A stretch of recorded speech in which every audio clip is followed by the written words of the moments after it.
Sorry ass DJ. Sallallahu ala Muhammad sallallahu alayhi wa sallam. Sallallahu ala Muhammad sallallahu alayhi wa sallam. അവസാനിപ്പിക്കുന്നില്ല. Ramadan ഒരു മാസം നോമ്പ് നോറ്റു, ഒരൊറ്റ തറാവീഹും മുടക്കിയിട്ടില്ല. അതേ വന്ന മുത്തല്ലിമീൻകൊക്കെ സ്വതക്ക കൊടുത്തു, പാവങ്ങൾക്ക് സ്വതക്ക കൊടുത്തു, റമളാൻ കിറ്റ് വിതരണം ചെയ്തു, എല്ലാം ചെയ്തു.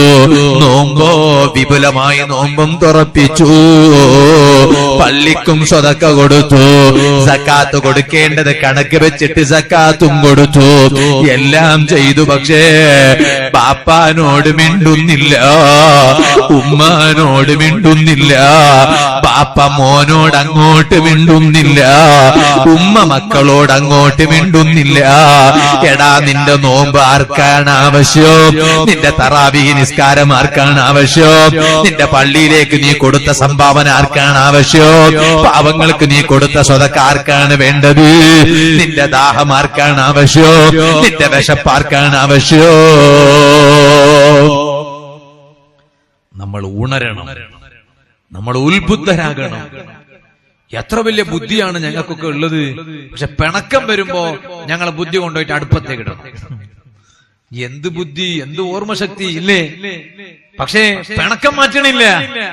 മനുഷ്യ ചിന്തിക്കണ്ടേ? മനുഷ്യ ആർക്ക് വേണ്ടിയാണ് ഈ പിണങ്ങിയത്? ആരോടാണ് ഈ പിണക്കം? സുബ്ഹാനല്ലാഹ്, എന്തൊരു കാലം! ഞാൻ വളരെ സങ്കടത്തോടെ പറയാണ്, സ്വന്തം മക്കള് ബാപ്പാനോട് മിണ്ടാത്ത കാലം, സ്വന്തം മക്കൾ ഉമ്മാനോട് മിണ്ടാത്ത കാലം. അതിന് മക്കൾക്ക് ന്യായം പറയാനുണ്ടാവും.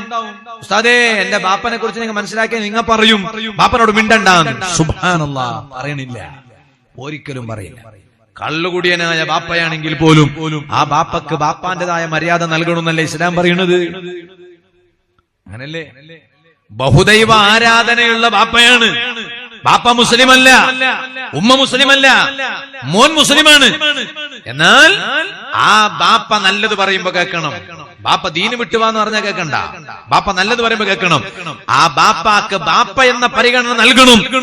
നീ മുസ്ലിമായി നിന്നുകൊണ്ട് തന്നെ മുസ്ലിമല്ലാത്ത നിന്റെ ബാപ്പക്കും നിന്റെ ഉമ്മക്കും ബാപ്പയുടെയും ഉമ്മയുടെയും പരിഗണന നൽകണം എന്ന് പഠിപ്പിച്ച മതമാണ് പരിശുദ്ധ ഇസ്ലാം. ഇപ്പൊ നോക്കുമ്പോ ഇവിടങ്ങൾ ഈ നാട്ടിലൊന്നും ഉണ്ടാവൂല എന്ന് ഞാൻ മനസ്സിലാക്കുകയാണ്. ചില സ്ഥലത്ത് ഇപ്പോഴും സുബ്ഹാനല്ലാഹ് മക്കള് ബാപ്പാനോട് മിണ്ടുന്നില്ല, മക്കൾ ഉമ്മാനോട് മിണ്ടുന്നില്ല. അങ്ങനത്തെ ഒരു കാലാണ്. മക്കള് ബാപ്പാനോടും ഉമ്മാനോടും മിണ്ടണില്ല. നിങ്ങ തമ്മിൽ മിണ്ടണമെന്നല്ല ഞാൻ പറഞ്ഞു, ബാപ്പാനോടും ഉമ്മാനോടും മിണ്ടണമെന്ന് പറഞ്ഞു. ഇപ്പൊ മിണ്ടണ്ട, പിന്നെ പോയിട്ട് മിണ്ടിയാ മതി. നമ്മള് നല്ല പ്രവർത്തകനാണ് നമ്മളെ ബാല്യക്കാർ. അള്ളാഹുവിനെ അവർക്ക് ബർക്കത്ത് ചെയ്യണേ അള്ളാഹ്. നിങ്ങ സംസാരിക്കേ അധ്യക്ഷരെ, പ്രസിഡന്റ്, നമ്മൾ എന്താ പേര് മൂപ്പരെ? അല്ല, നിങ്ങൾ മുഹമ്മദ് അലിയാക്ക് അള്ളാഹു ബർക്കത്തേട്ടെ. നിങ്ങൾ സംസാരിക്കേ, നിങ്ങൾ സംസാരിച്ചെങ്കിലേ നടക്കേണ്ട കാര്യം നടക്കുള്ളൂ. ഇവിടെ ഞാൻ നോക്കിക്കോളാം. അള്ളാഹു ബർക്കത്തേട്ടെ. അങ്ങനെ എല്ലാരും ബാലിന്റെ സദസ്സിൽ ഇരുന്നാൽ ഇവിടെ ചീർണില്ലേ എന്ന് ചീർണിയല്ല പാക്കാക്കി. ഞാനിപ്പോ നിർത്താറായി. ഒരു കാമണിക്കൂർ 10:30 ഞാൻ എന്റെ വാല് നിർത്തും. ഷർബത്ത് കൊടുക്കുന്നുണ്ട്. ഷർബത്ത് കൊടുക്കും. കുറെ ആളില്ലേ, ഇവർക്കൊന്നും കൊടുത്തിട്ടില്ലല്ലോ ഷർബത്ത്. എല്ലാവർക്കും കൊടുത്തെങ്കിൽ അസലാമല്ലേ. ഇൻഷാ അല്ലാഹ്, അല്ലാഹു ബർക്കത്തേട്ടെ. ഈ പെണ്ണുങ്ങന്മാർക്ക് കൊടുത്തോളി, പാവം. ഒരു ബുർക്കെല്ലാം ഇട്ടിട്ട് കുറെ സെക്കല്ലേ, ഇപ്പൊ ചൂടെടുക്കുന്നില്ലേ. അല്ലാഹു ബർക്കത്തേട്ടെ, സന്തോഷം നൽകട്ടെ. അപ്പോ ഇൻഷാ അല്ലാഹ് ഷീറിനെ എല്ലാം വാങ്ങിയിട്ട് തന്നെ പോകാവൂ. ഞാൻ ചുരുക്കുകയാണ്. 10:30 മണിക്ക് ഞാൻ എന്റെ വാൽ നിർത്തും. അല്ലാഹു ഞങ്ങളെ മജ്ലിസ് ഞങ്ങളിൽ നിന്ന് കബൂൽ ചെയ്യട്ടെ. ഞാൻ ഇപ്പൊ അങ്ങനെ ബേൻ തുടങ്ങിയിട്ട് ബേൻ നിർത്തണം എല്ലാ പരിപാടിയും. ബാല് കേൾക്കാൻ വന്നവനും ബേം പോയിട്ട് കിടന്നുറങ്ങണം, ബാല് പറയാൻ വന്ന ആളും ബേം പോയിട്ട് ഉറങ്ങണം. അങ്ങനെയാണ്. കുറെ കാലം ബാല് പറയണം, കുറെ കാലം ബാല് കേൾക്കണം, ബാല് കുറെ കാലം സംഘടിപ്പിക്കണം. അതുകൊണ്ട് എല്ലാരും ബേം പോയിട്ട് കിടക്കണം, ബേം തുടങ്ങണം, ബേം നിർത്തണം. അതുകൊണ്ട് ഞാൻ 10:30 മണിക്ക് ഞാൻ ഇന്നത്തെ ബാല് നിർത്തും. 11 മണിയാകുമ്പോഴേക്ക് നമുക്ക് ദ്വാരന്നിട്ട് ചീറിനി കെട്ടെടുത്തിട്ട് പോകും വേണം. അല്ലാഹു തൗഫീഖ് ചെയ്യട്ടെ. അപ്പൊ ഞാൻ പറഞ്ഞു വന്നത്, ബാപ്പാനോട് മിണ്ടാത്ത മക്കള് ഉമ്മാനോട് മിണ്ടാത്ത മക്കള്. അതിന് ന്യായം പറയൂ, ഉസ്താദേ എന്റെ ബാപ്പനെ കുറിച്ച് നിങ്ങളോട് ചൊല്ലി എങ്ങുണ്ടല്ലേ, നിങ്ങൾ പറയൂ മിണ്ടണ്ട, നീ മരിക്കണവരെ മിണ്ടണ്ട, അങ്ങനത്തെ ലായിലോട്ട് ബാപ്പാനോട് പറയും. ഇല്ല, പറയൂല. ഒരിക്കലും ബാപ്പാനോട് മിണ്ടാതിരിക്കുന്നതിന് ന്യായമില്ല. ബാപ്പയെ ബാപ്പയായി തന്നെ കാണണം, ബാപ്പാക്ക് ഹക്ക് കൊടുക്കണം. സുബ്ഹാനല്ലാഹ്, ഇവൻ എല്ലാറ്റിനും സഹായിക്കുന്നു. സുബഹി ജമാഅത്തിന് പള്ളിയിൽ വരുന്നു, സങ്കടം പറയട്ടെ, ബാപ്പാനോട് മിണ്ടുന്നില്ല, ഉമ്മാനോട് മിണ്ടുന്നില്ല. ഇനി ഞാൻ ബാപ്പാനോട് പറയട്ടെ, ഉമ്മാനോട് പറയട്ടെ, ചില ഉമ്മയും ബാപ്പയും മക്കളോട് മിണ്ടുന്നില്ല. ഓ ബാപ്പാ, മക്കള് പിണങ്ങിയാലും അവര് ബുദ്ധി കുറഞ്ഞവരല്ലേ ഉമ്മ, നിങ്ങളത്ര പ്രായം മക്കൾക്കില്ലല്ലോ, ആ മക്കളെക്കാൾ പ്രായം കൂടിയവരല്ലേ നിങ്ങൾ.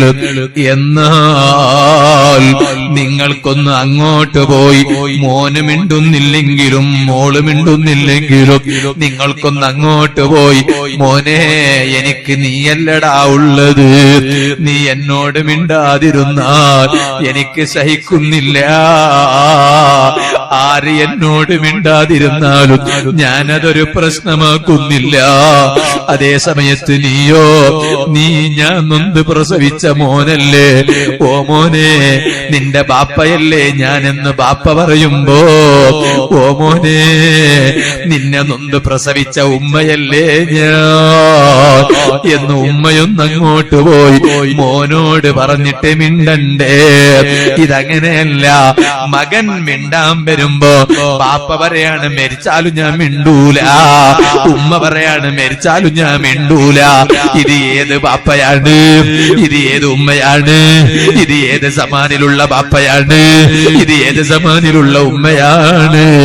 ഓ ഉമ്മമാരെ, നിങ്ങൾ മക്കളായി അതപ്പതിച്ചു പോകരുത്. മക്കള് രക്ഷിതാക്കളായും നിങ്ങൾ മക്കളായി അതപ്പതിച്ചു പോകരുത്. അതുകൊണ്ട് ബാപ്പാനോടും ഉമ്മാനോടും മിണ്ടാത്തവരുണ്ടോ, മക്കളോട് മിണ്ടാത്തവരുണ്ടോ, ചേട്ടാനുജന്മാരോട് മിണ്ടാത്തവരുണ്ടോ, കുടുംബക്കാരോട് മിണ്ടാത്തവരുണ്ടോ, നാട്ടാരോട് മിണ്ടാത്തവരുണ്ടോ, അയൽവാസികളോട് പിണങ്ങി നിൽക്കുന്നവരുണ്ടോ? ഇനി മൂക്കിൽ പരുത്തി വെക്കുന്നത് വരെ കാത്തിരിക്കണ്ട,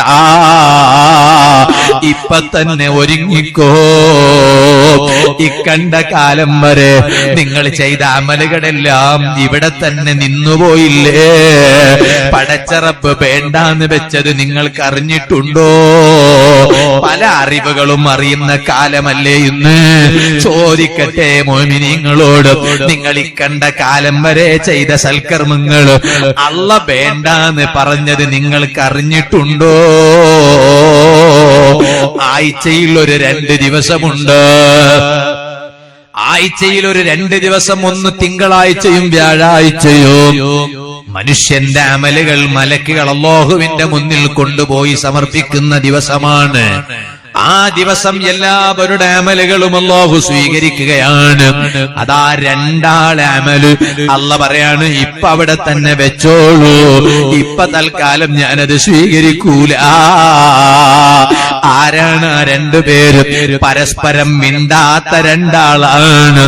അതേ ബാപ്പയും മോനാണ്, ചേട്ടനും അനുജനുമാണ്, ഭർത്താവിന്റെ വീട്ടുകാരും ഭാര്യ വീട്ടുകാരനുമാണ്, അളിയനും അളിയാക്കയുമാണ്, അയൽ വീട്ടുകാരാണ്, നാട്ടുകാരാണ്.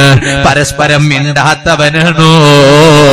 അവരെ അമല് മലക്കുകൾ അള്ളാന്റെ മുന്നിൽ പോയി സമർപ്പിക്കുമ്പോ അള്ള പറയാണ്, ഇപ്പൊ സ്വീകരിക്കാനായിട്ടില്ല, അവിടെ വെച്ചോളൂ. അവർ നന്നാകുമോ എന്ന് നോക്കട്ടെ, അവർ പരസ്പരം മിണ്ടാൻ തുടങ്ങുമോ എന്ന് നോക്കട്ടെ, പിന്നെ മതി അവരുടെ അമല്. അല്ലാതെ അവരെ അമൽ ആവശ്യമില്ലെന്ന് അള്ള പറയാണ്. ഭോജനങ്ങളെ എപ്പോഴാണ് മരിക്കാന്ന് പറയാൻ പറ്റൂല. ഈ നിമിഷം മരിച്ചുപോയാൽ പിണങ്ങിയിട്ടാണ് മരിച്ചത്. പിന്നെ ആ പിണങ്ങിയവനോട് മിണ്ടിയിട്ടില്ല എങ്കിൽ അല്ലാഹു തആല ഞങ്ങളെ ഒരു അമലും റബ്ബ് സ്വീകരിച്ചിട്ടില്ല. പറയാൻ കുറെ അമലുകളൊന്നുമില്ലല്ലോ, എന്നാൽ ഉള്ളത് തന്നെ റബ്ബ് സ്വീകരിക്കാണ്ടിരുന്നാൽ അത് വലിയ ബേജാറല്ലേ, വലിയ സങ്കടമല്ലേ? അതുകൊണ്ട് പിണങ്ങിയവൻ നന്നാകാൻ നോക്കിക്കോ, പരിശുദ്ധ റമളാനിന് വേണ്ടി ഒരുങ്ങിക്കോ. എന്നിട്ടോ ആഖിറത്തേക്ക് ധാരാളം സമ്പാദ്യം സമ്പാദിച്ചോ.